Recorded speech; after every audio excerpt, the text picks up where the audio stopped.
Rapaziada, só pra avisar, a gente já tá atrasado, tá? Já são 8h51, filme é 8h50. Vambora. Vambora.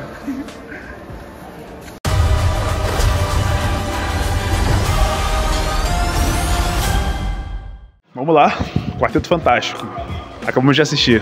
E aí, Lucão, o que você achou? Eu particularmente, cara, eu gostei muito do filme, né? Eu tava falando aqui com o meu parceiro.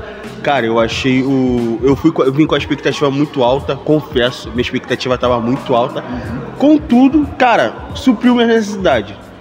Com relação ao que a gente tem assistido há muito tempo sobre os filmes da Marvel. Os da Marvel anteriores, né, mano? Sinceramente, olha, pra mim, mano, foi um bom filme, excelente. Até que foi um filme bem comparado ao Marvel antes de 2020. Sim. Sinceramente, não parece um filme da Marvel dos 5 anos pra cá, não, sinceramente. Não parece tipo, mesmo. The Marvels, um Quantumania da vida, ou até mesmo um Capitão América. Sim. Tá bem diferente e eu realmente curti essa ambientação. Eles conseguem trazer a proposta de que estão unindo uma família super poderosa ali. Sim. Nesse mundo retrofuturista, né? Ali aquele mundo de futuro de 60 anos, dos anos 60, sabe? Eu curti muito essa ambientação. Então, vamos falar mais quando chegar em casa? Vamos falar mais quando chegar em casa. Olha, pessoal, tamo junto.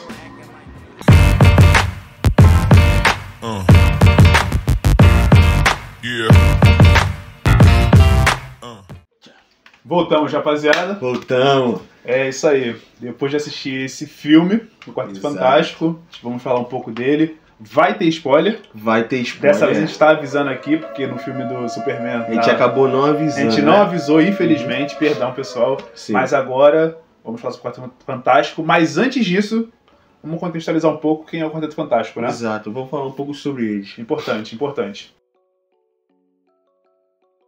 Vamos lá, pessoal.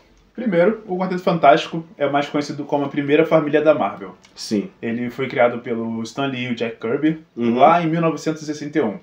Na época, eles eram um pouco conhecidos, estavam começando agora, o universo Marvel estava começando agora, e eles foram, querendo ou não, os primeiros heróis da Marvel. Sim. Apresentar a família, apresentar Sue Storm, o John Storm, o Richard e o Ben Green. Esses são o Coisa, o Ben Green, a Mulher Invisível, Sue Storm, Richard, o Senhor Fantástico, e o Johnny Storm, que é o Tocha Humano. O nosso, pra mim, se ele não é o favorito. Favorito. Não tem como.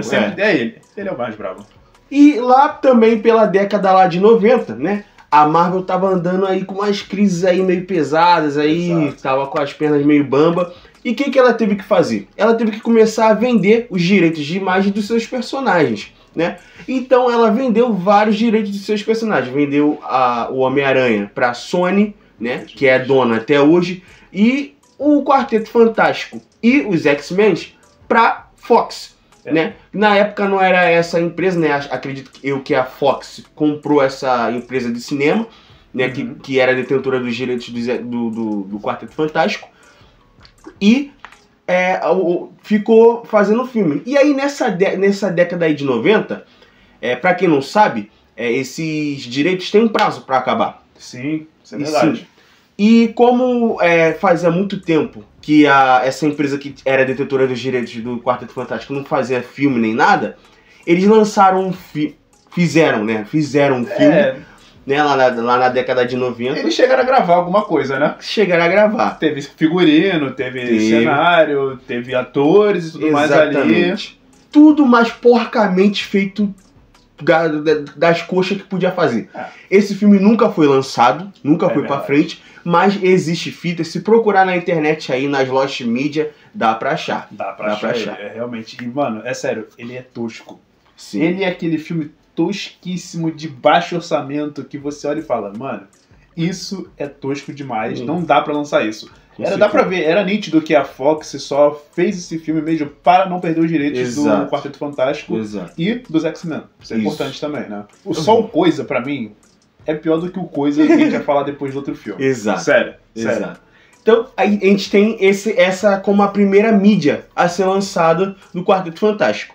Logo depois disso, já com a Fox sendo dona, detentora dos direitos, né, do Quarteto Fantástico, já tendo engrenado ali os seus filmes de heróis, né, que era, no caso, o X-Men, né, já tendo engrenado ali, em 2005 eles resolvem lançar Quarteto Fantástico, né.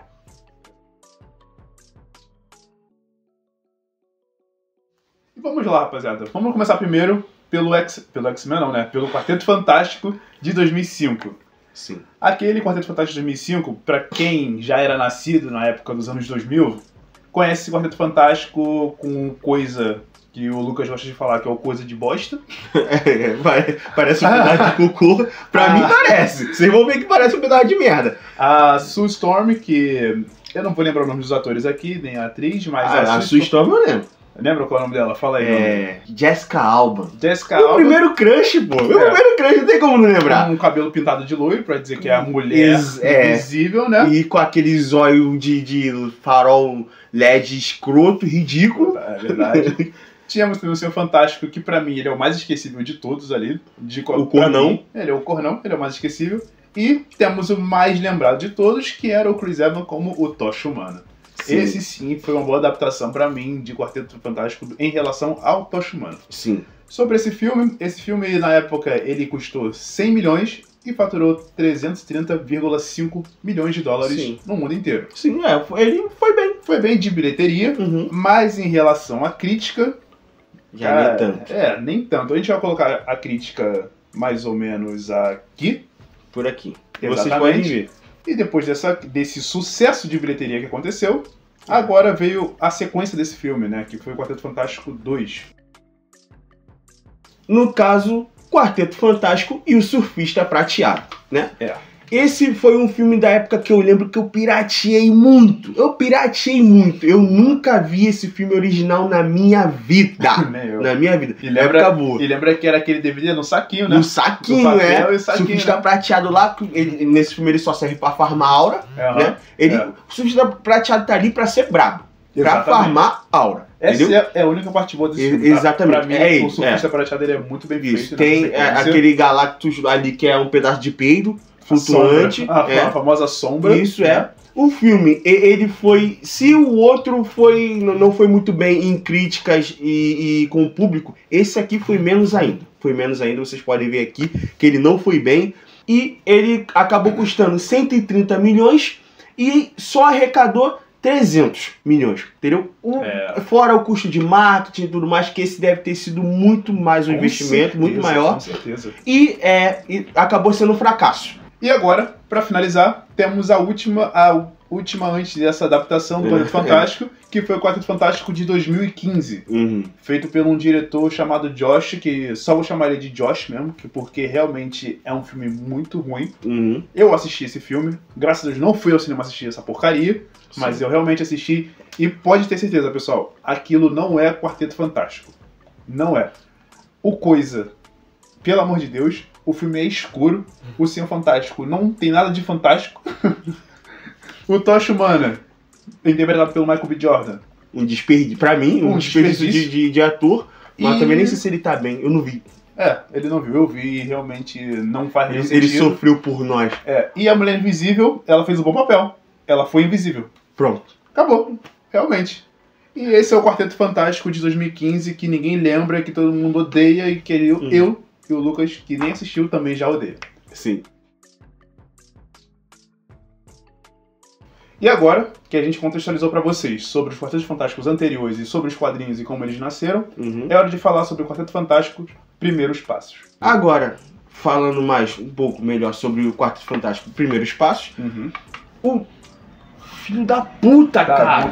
E agora, falando melhor um pouco sobre esse novo Quarteto Fantástico de 2025, o diretor escolhido para esse filme foi o Matt Shakman. Falei errado? Falou certíssimo. Tá, vou de novo. Tá. O diretor escolhido para esse filme foi o Matt Shakman. E ele não tem muita coisa no seu currículo. A gente deu uma pesquisada para ver o que ele tinha, o que ele fez. Ele não tem nada de bom. Na verdade, ele tem algumas séries e episódios. A gente sabe que ele dirigiu por completo a série toda de WandaVision. Boa série.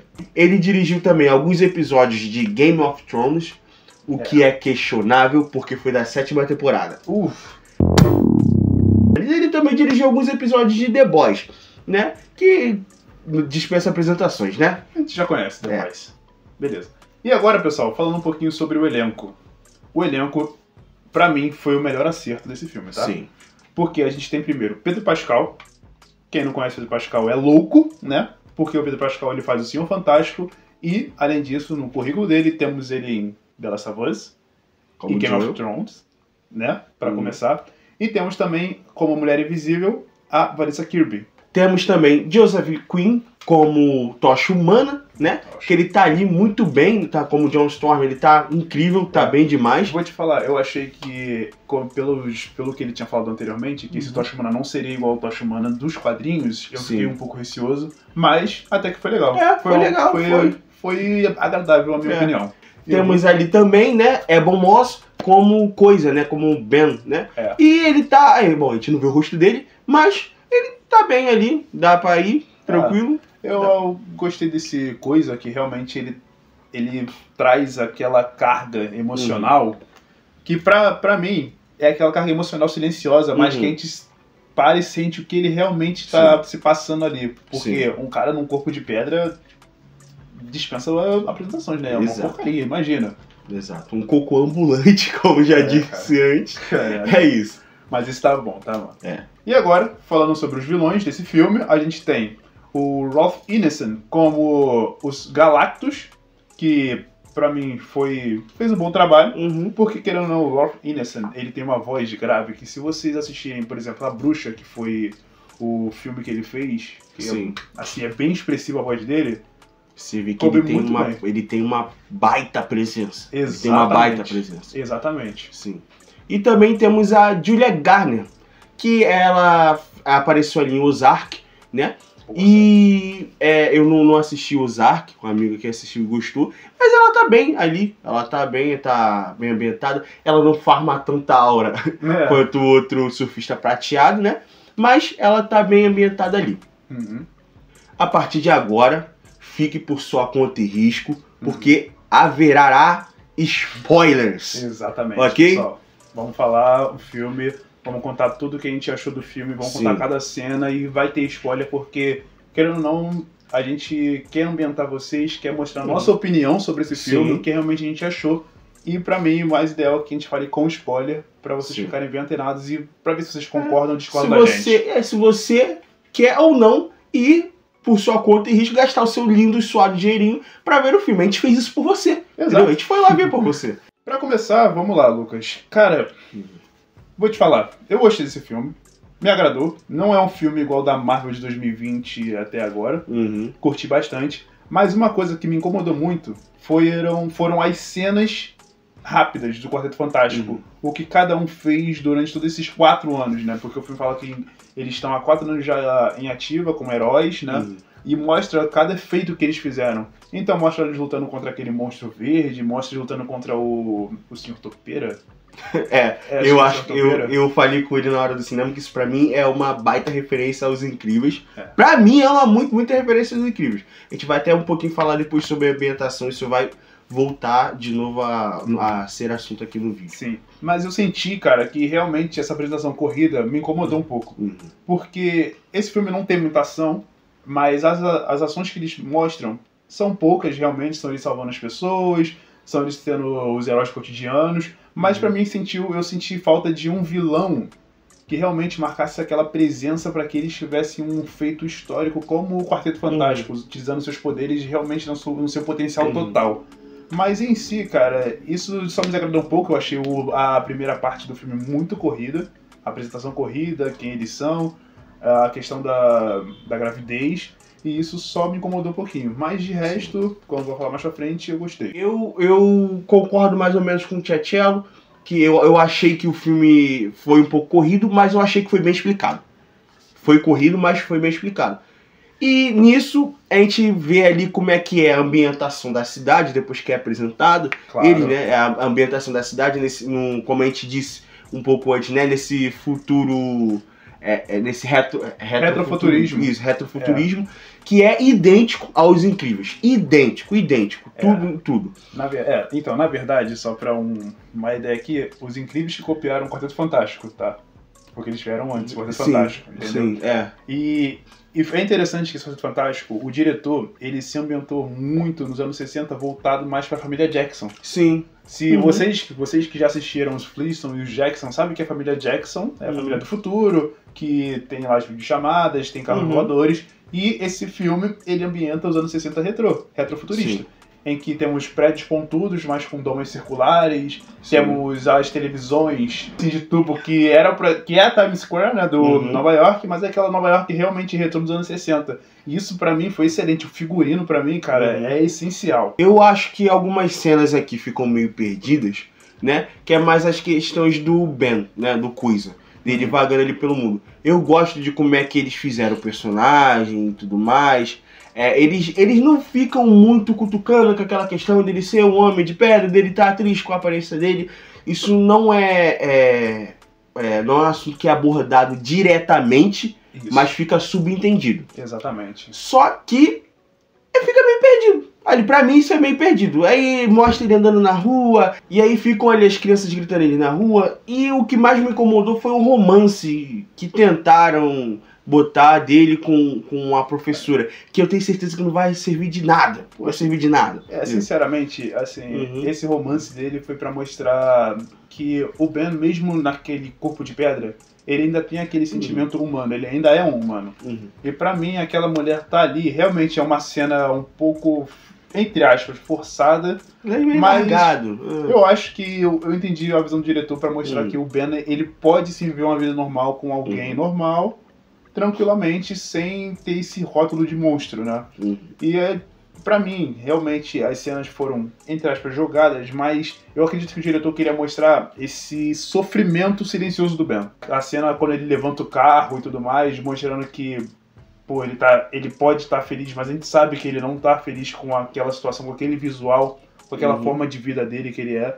E, pra mim, mais satisfeito com essa forma de abordagem do Ben do que mostrar a forma mais explícita deles sofrendo, dele se odiando. Definitivamente melhor assim. Aí, a gente vamos dar esse saltinho aí pra quando a gente recebe, né, o Arauto, a Arauta de Galactus, né? A gente chega ali, ela chega, diz que tá trazendo a morte pro planeta, né? Exato. Nisso o Rich, ele já tava ali captando algumas ondas que tinha algo chegando no planeta, né? Alguns sons, né? E acaba que ele chega ali, ela, né, no caso, chega, diz que o planeta está marcado para morrer, e acaba que a família tem que embarcar nessa viagem, né, para tentar negociar, barganhar com Galactus para que ele não devore, né? Não mate o planeta deles.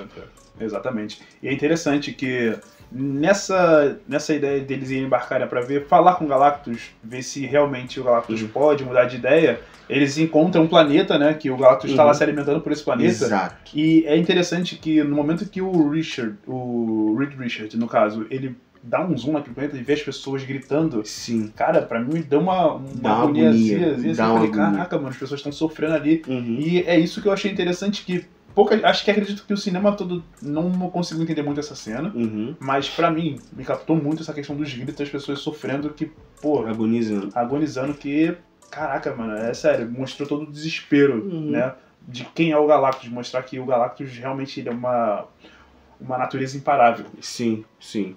E ali a gente vê um pouco de como é que funciona a mente desse quarteto, né? Como é que funciona a mente do Rich, da Sue, né? A gente vê ali que quando eles estão dentro da nave, acaba que o Galactus repara que a Sue tá grávida e ele fala, porra, acabei de achar a minha chave para eu sair dessa cadeia aqui, dessa fome imparável, porque é uma maldição que ele tem, entendeu?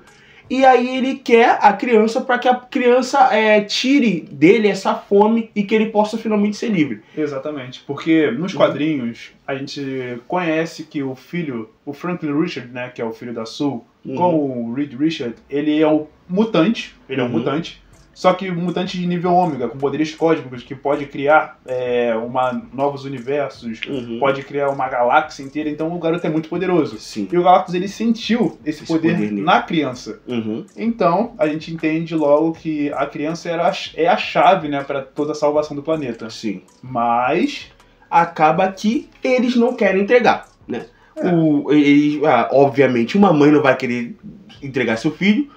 O seu Fantástico também não quer entregar o seu filho, né? Os tios não deixam, né? Exato. Só que a gente vê ali já como é que funcionam os trejeitos desses personagens, né? Exatamente. A gente vê ali o Pedro Pascal atuando e a gente vê que o Richard, ele é um ser lógico, né? Ele pensa e ele, de fato, ele até cogita uma hora. Pô, de fato, a melhor coisa a se fazer seria entregar o nosso filho. E a gente vê ali como é que fica, né, as nuances desses personagens, né? Exatamente. O Reed Richards, ele é um cara realmente mais racional, né? Ele sabe realmente que entre salvar 1 bilhão de vidas e uma vida só que acabou de nascer, nem nasceu ainda, mas é claro, é antiético, isso é óbvio, é o filho deles. Então, realmente, esse Reed Richards, Pedro Pascal, ele é um cara muito mais lógico, racional, e realmente demonstrando essa inteligência dele, essa inteligência dúbia dele, né? Sim. E agora falando um pouco também sobre a Mulher Invisível, né? A Vanessa Kirby, que pra mim, disparada, ela é a melhor de todas do quarteto. Ela tá muito bem. Muito, muito bem. E ela é contra, óbvio. E claro, como uma boa mãe, né, protege seus filhos, ela diz, não vai acontecer isso. Ela não cogita entregar a criança, como é nítido, né? Sim. E acaba que eles metem o pé ali, né? Que eles estavam dentro nessa negociação, eles estavam dentro da nave do Galactus. E acaba que eles metem um pé e a Shalabal, que é a surfista prateada, vai atrás dele, voada e granada atrás deles para tentar capturar a Sul e entregar pro Galactus. E nisso eles têm uma fuga ali, tentam fugir. É uma cena incrível. Ali foi que eu conversei com ele. Pra mim, o filme ele não é tão bonito quanto foi Superman quando a gente viu. Exatamente. Mas o filme é bonito. Que pra mim, aquela cena deles fugindo da Shalabal, cara, é o ápice. É o ápice. Eu parecia que eu tava vendo o Interestelar, do Christopher Nolan. Cara, é incrível. Eles fugindo dela na cena que eles estão indo direto pro buraco negro. E aí o Richard mostrando a genialidade dele, que ele tem um plano de que vamos fazer o seguinte, deixa ela vir atrás da gente, a gente faz o seguinte, Mulher Invisível, que tava tendo um parto naquele momento. Inclusive, ela estava tendo a criança. Tava tendo a criança, o Richard tem uma ideia, faz o seguinte, deixa a nave toda invisível e deixa a Shalabal vir atrás da gente. Cara, essa cena dela é espetacular, e eles estão ali perto daquele buraco negro. Aí na hora que ela fica invisível, eles dão a volta, só que a Shalabal continua perseguindo eles e ela acaba quase que entrando no buraco negro, quase indo embora. Pô, mano, essa cena pra mim é o ápice, Sim, de fato. Aí temos ali, acaba que eles conseguem efetuar a fuga deles, né? Voltam pra Terra, tem que falar pros terráqueos que deu head, que eles não conseguiram negociar, que o Galactus tá vindo e que vai pegar eles. Vai pegar eles, isso aí. Nisso, eles começam já ali a arquitetar um plano. Pra quê? Pra tentar fazer com que o Galactus não pegue, não mate eles. A primeira ideia do Rich é basicamente teleportar a Terra pra outro lugar. Eu achei uma ideia de merda. Sério? Tá? Eu achei uma ideia de merda. Mas beleza. Ele já estava testando um protótipo ali de teleportar o ovo, né, e tudo mais, tava dando certo. E aí entra uma questão técnica do diretor Matt que me incomodou, uma questão técnica que ele não teve, né? Que foi a questão de passagem de tempo. Isso é verdade. Ficou muito ambíguo pra mim. Muito ambíguo pra mim, porque a criança nasce, beleza, um bebezão reborn. Retardado. Pode me chamar. Muito bonecoso ali. E quando eles estão na Terra, a criança tá com uma aparência de 1 ano, de 1 ano e meio. Não sei, tá muito grande. Ah, mas é um mutante. Tá, pra mim aquilo não tem nada a ver com ele ser um mutante e com ele ser super poderoso. Pra mim aquilo é só um erro, ele só errou. Tá? Não, pra mim ficou subentendido. Se passou muito tempo, se passou pouco. Depois até o T'Challa me explicou que, como ele vem passando pelos planetas, dá pra entender que nessa passagem de planeta passa alguns dias, né? Porque de um planeta pro outro você pode durar meses, anos, entendeu? São anos, né? No caso dele, a nave super rápida, talvez alguns meses, entendeu? Exatamente. Só que fica subentendido. A gente captou isso, a gente achou que ficou meio perdido, né? Porque lá não tem muito a ver ele ter chego e aí do nada tá com uma criança de semanas ou dias, parece ser uma criança de um ano, entendeu? Isso é verdade. A questão desse tempo aí que tá um pouco desconexo, pra mim, o único momento que eu entendi sobre a questão deles estarem realmente fora do tempo deles foi depois que eles voltaram de viagem, né, da galáxia, que realmente o jornalista falar, depois de um mês de viagem, eles voltaram. Sim. E aí eu entendi mais ou menos que, poxa, tem essa passagem de tempo, mas ela tá um pouco implícita, mas que faltou. Porque, querendo ou não, o diretor ele é de série, não é de filme. Então ele tem que trabalhar ainda essa questão de tempo, passagem de tempo, né? Sim. E agora, pessoal, para falar um pouco mais sobre o final também, agora já mais do meio do caminho pro final, a gente também vai falar um pouco sobre a questão do Tocha, que ficou faltando falar sobre ele. Que o Tocha também tem o seu arco, né? Que decidiram não mostrar um Tocha mais canastrão, mas decidiram mostrar um Tocha mais sagaz e um pouco inteligente. Sim. Então tem uma parte dele que ele tenta traduzir a fala da Shalabal sobre quem é ela. Ele aprende o idioma dela. Ele aprende o idioma dela e a gente entende um pouco da história da Shalabal, que, mais resumidamente, ela também tinha um planeta dela, que o Galactus chegou no planeta dela, ia comer o planeta dela, só que ao invés de o Galactus a se alimentar, acabar com o planeta, ela decidiu se tornar a arauto dele. Tem uma cena também muito linda, né? Que vale como wallpaper de celular, que é o Galactus chegando e a Shalabal de frente olhando pra ele assim, que eu acho linda aquela cena. Uma cena muito, muito incrível. Exatamente. E agora chegando ao final mais ali na parte da ideia do Reed Richards, que é pegar o planeta todo e colocar ele em outro universo, mas infelizmente não dá certo, né? Porque a Shalabal ela vai destruindo as torres que o Richard cria. Sim, pelo mundo todo. Pelo mundo todo. E é interessante que realmente essa teoria, ela ia ser a teoria real desse filme. A ideia, o primeiro roteiro das ideias, os primeiros esboços, eles estavam falando sobre isso, né? Que era o Reed Richards pegar todo o planeta e teletransportar ele para um outro universo. Sim. Essa era a ideia. Só que o diretor decidiu quebrar essa ideia e, ao invés de jogar o planeta todo, joga um ser só, que é o Galactus. Só que é jogando dois, né? Na verdade. E acaba que a gente acabou nem comentando que nesse universo, né, a Sul, ela acabou, eles são a família, né, ali dos Quartetos Fantásticos, eles são extremamente famosos, como vocês já viram, vendo pelos três. E a Sul, ela acaba sendo meio que a embaixadora do mundo, ela dialoga com os outros e tudo mais, e eles constroem essas torres numa união ali, né, o mundo todo se uniu para poder adquirir recursos e construir as torres para que eles pudessem teleportar o planeta para outro lugar. Menos um país. Menos um país. Imagina qual seria esse país. Lativéria. Lativéria, óbvio. Já aquele easter egg do Senhor Destino, né? Sim. Do Dr. Doomsday, pra quem gosta do nome de inglês. Que, na cena pós-crédito, né? Calma. Devagar. Vamos falar um pouco mais sobre o filme. Devagar. A cena pós-crédito a gente pega e fala. Eu quero falar sobre essa cena. E vamos lá, então, chegando mais no final, qual é a ideia do Reed Richards, de novo, como ser pensante da equipe? A ideia é, já que o Galactus quer a criança, vamos dar a criança pra ele. Só que aí, vamos colocar a criança bem no centro daquela torre, e a ideia é teleportar o Galactus. Já que só tinha uma torre que a Surfista Prateada não conseguiu destruir. Exatamente. E aí a ideia dele realmente é colocar o Galactus, jogar o Galactus para outro universo. Só que essa ideia me incomodou um pouco, você jogou o Galactus para outro universo. Ele vai matar outras pessoas de outro universo. Meio suicida, mas tudo bem. Aí volta aquela ideia da ética, né? Tudo mais, mas tudo bem. Beleza. E acaba que eles lutam ali, né? Nisso que, como o John Storm, ele aprende o idioma da Shalabal, ele consegue fazer um conversar no jutsu ali com ela. Um conversar no jutsu, realmente. E um pouco antes do Galactus chegar, e enquanto ela estava destruindo as torres, e acaba que ela desiste de ficar ali no planeta. E o Galactus acaba chegando, eles conseguem atrair o Galactus pra Terra para poder capturar o bebê, né, a criança. É. Eles lutam ali contra o Galactus, tem uma batalha muito boa.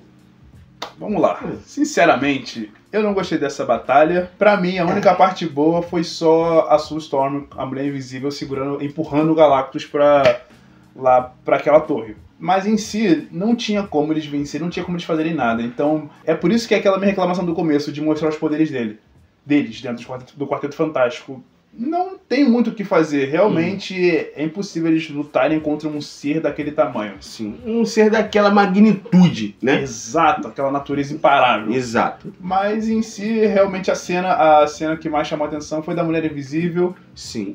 Ela tava ali, né? Eles estavam fazendo de tudo pra conseguir. Eles conseguem abrir o portal. Eles conseguem. E eles estavam fazendo de tudo pra tentar derrubar o Galactus lá. E, como a gente disse, ele é uma força imparável. E eles não iam conseguir. Exato. Sem que alguém se sacrificasse. Adivinha quem? Acaba que o Joe Storm decide se sacrificar ali por eles. Ele pega, guia, fala, já dá tchau pro seu sobrinho, fala que o titio ama muito. E quando ele chega pra pegar e derrubar o Galactus, quem vem? A Shalla-Bal e dá aquela empurradinha nele pro lado e ela empurra o Galactus pra dentro daquele portal.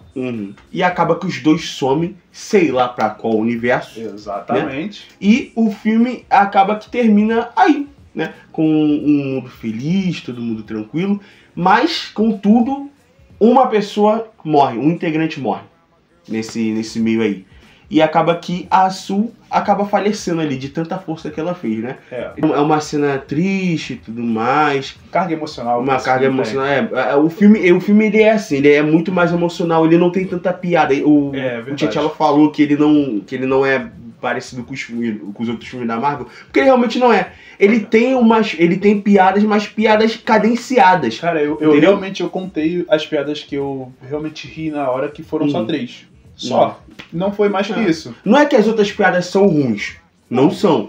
Que são piadas cadenciadas. Exatamente. Só pra ser engraçadinho. Ó, que legal. Aí, pronto. Não foi aquela forçação de barra que sempre tem nos outros filmes da Marvel. Pra você rir de gargalhar. Ou seria pra rir e você não rir.